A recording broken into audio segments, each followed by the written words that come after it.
Excuse me. What in the world are you thinking? Mean Gene, the first thing you need to do is to tell these people to shut up if you want to hear what I gotta say. What up, y'all? KNB the Sexy Ninja in the place to be for a Paper Saber universe, and this is the New World Podcast, brother. Oh, feels good. Feels good. Just got done watching AEW's Dynamite, May 24th, 2023. We're in Las Vegas. Want to know why? Double or Nothing is this Sunday. How excited are you? We got Tony, Excalibur, Taz on commentary. I've been looking forward to this Dynamite. We started just because of this match right here. We started off with the International Championship, Orange Cassidy versus Kyle Fletcher. One half of Aussie Open. Aussie. Oi. Goddamn right. Empire represent. And it was just announced Aussie Open is now all elite. I'm like, oh, man, the possibilities. I want them to dominate this tag team division so hard and so bad and go, Aussie, oi. And then the possibilities of the Empire coming in, you know, and the possibilities of a trios. There's so many possibilities with Aussie Open being all elite. You know, I'm just like, with Will Ospreay and just the possibilities. Well, we started off with a great match. Orange Cassidy putting up one hell of a fight. Getting pile driver after pile driver. Kyle Fletcher just giving it his all. But not enough. Orange Cassidy got him. Got Kyle, but hell of a match. We had Renee with Ricky Starks backstage, but Juice attacks. Come on, Ricky! And Jay Wyatt, and they tell Ricky Starks as they're holding his body there, they're like, yeah, you thought you were done with the Bullet Club Gold. No, you're not. We're just beginning. You know, I was just like, it's heating up, man. And we have that Blackjack Battle Royale coming in for the International Championship, and Ricky Starks is part of that. So it's going to be awesome. It's going to be awesome. Aussie. I don't know. I'm just excited about Aussie Open. Jungle Boy package, you know, saying how he's ready to win the championship. We'll hear from the Pillars later on. FTR comes out, and, man, they lay some good doozies on Jeff Jarrett and Jay Lethal, calling them TNA rejects. Go call Dixie Carter. Then Mark Briscoe comes out, and he slaps Dax because he asked him, like, what was with that pile driver? And Dax was like, yo, shake my hand like a man. And, you know, but don't embarrass me on TV. But he got slapped anyway. And it was awesome, man. And as he was going upstage, you know, Sanjay was coming out. And Jeff Jarrett, Jay Lethal, he punches Jeff Jarrett, pushes him out of the way and stuff like that. And he goes up and he tells Jay Lethal, like, yo, I'm getting tired of this bullshit. So we know now, as Mark Briscoe is the special guest referee between Jay Lethal, Jeff Jarrett versus FTR for those AEW Tag Team Championships, he's calling it down the middle. No favorite sides. Mark Briscoe ain't playing no more. Renee with Sammy Guevara backstage. She's talking about their match and everything, and she tells him, like, she's like, yeah, I don't like doing MJF's dirty work, but he says the offer's still on the table, that check, that money, that cash moolah, if you lay down in the middle of the ring for MJF. And Sammy says, no way, no how it's going to happen.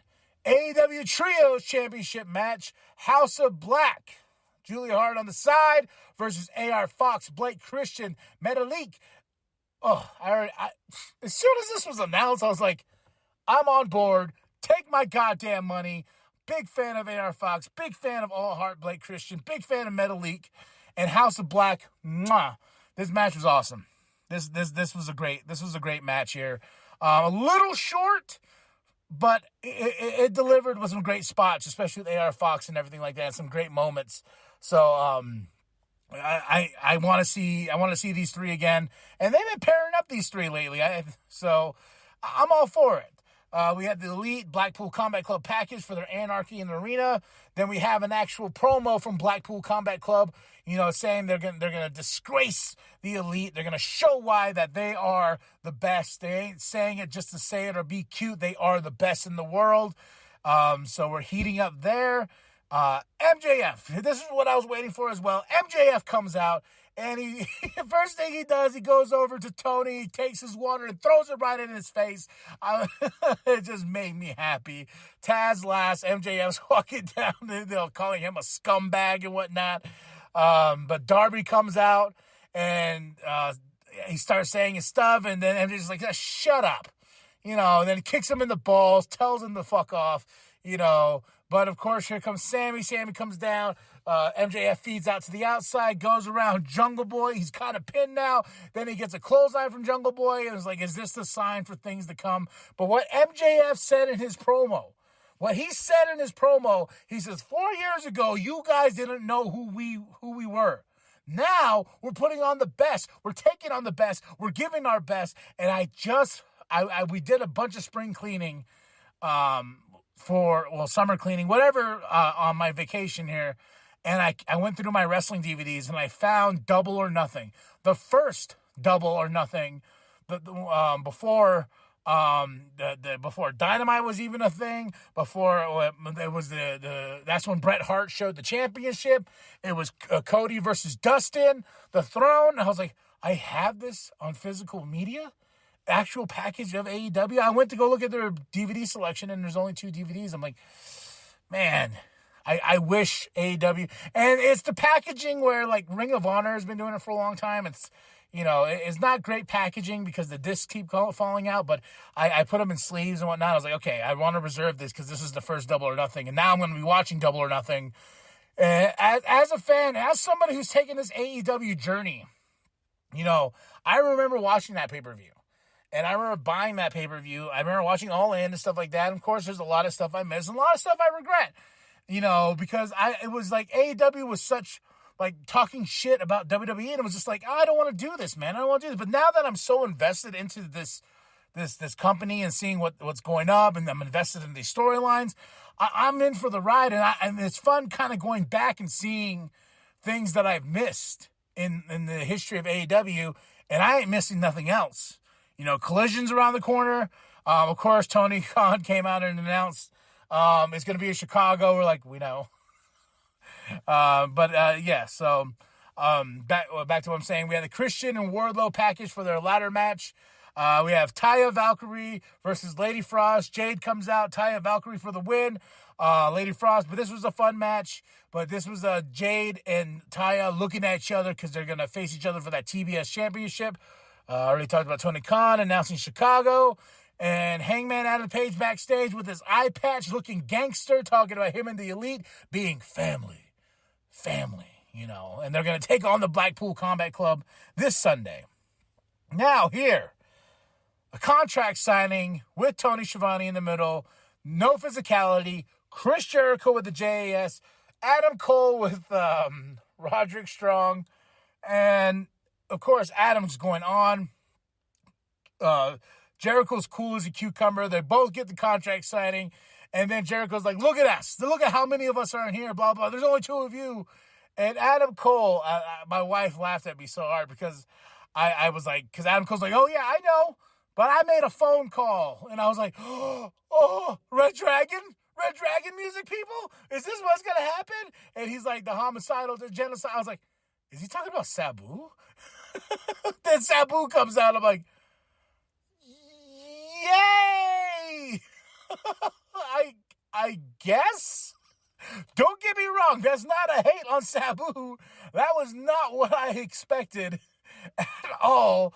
Because he's like, I'm making a phone call. I was like, oh my god. Oh my gosh. Here comes Bobby Fish, Kyle O'Reilly. Fuck yeah, Sabu. And I'm like, he's the special enforcer of this match. Okay. that just threw me for a loop, man. Just because Adam Cole was like, yeah. And I'm like, Red Dragon, Sabu? Oh, okay. But Sabu looking great. Much love and respect to that legend, man.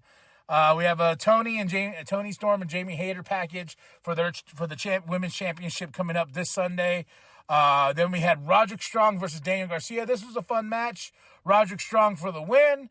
And this was really cool. Willow Nightingale got a little spotlight on her for being the first New Japan Pro Wrestling Strong women's champion, beating Mercedes Moné. She shattered her ankle from what I was reading, and she had a really great look. And first time her being on an AEW program, being Spotlight, I really liked her gear from Resurgence from New Japan's this past weekend show. You know, the princess vibe and stuff like that. But hope Mercedes Moné gets healed up quick with that shattered ankle and stuff like that. But shout out to Willow Nightingale, my girl. When I saw her, I heard Ian Riccaboni and Coleman in my ears. I was like, Willow Nightingale is awesome, and she's the New Japan Women's Strong Champion. Because I love Willow Nightingale. Ring of Honor Tag Team Championship match. Blackpool Combat Club, Claudio and Yuta. If you remember, Ray faced Claudio last week. Was it last week or a couple weeks ago? It's all just kind of dwelling in together. But it was Claudio beat Ray, and it was I think it was last week. Double Jeopardy match. And if Ray lost, he had to put up those tag team championships against Blackpool Combat Club. Or if Claudio won, if Ray beat Claudio, he got a Ring of Honor championship opportunity. That didn't happen because we had the Ring of Honor Tag Team Championships on the line tonight. Lucha Bros versus Blackpool Combat Club. Brian on commentary, and he's getting so mad at Wheeler Yuta. We taught him better than that. We taught him how to cover. Even at the end of this thing, he was yelling at Wheeler Yuta, and Wheeler Yuta had his hands behind his back like a kid. He's getting yelled at by his father. But Brian on commentary is fun. This was a fun tag team match, but of course the Young Bucks prevent Claudio and Yuta taking those championships. There was a lot of close moments. Lucha Bros for the win. And, John Moxley and Brian comes out. Moxley picks up the mic and he says, yo, this Anarchy in the Arena match, if anybody's squirmish or squeamish, you better get fucking ready because there's going to be blood. More blood than you even know. People's, he's going off the rail like the lunatic fringe he is. Ooh. Nice cut. But John Moxley going off on the Bucks in the crowd. He's like, yeah, you better smile now before we knock your teeth in. And I'm like, oh, I'm so satisfied. I'm beyond satisfied. I can't wait. Cannot wait for Double or Nothing.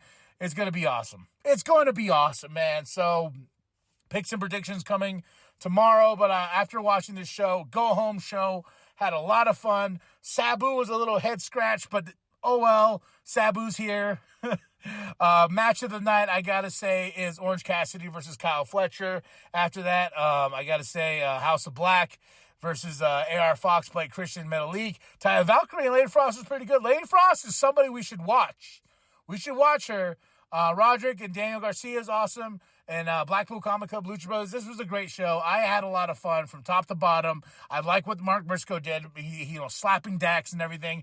A lot of good storytelling here tonight, folks. And we're going into Double or Nothing. Tell me what you thought of the show. Drop those comments below. Let's talk AEW's Dynamite, May 24, 2023 edition in the bag. Here we go. Let's go. Then.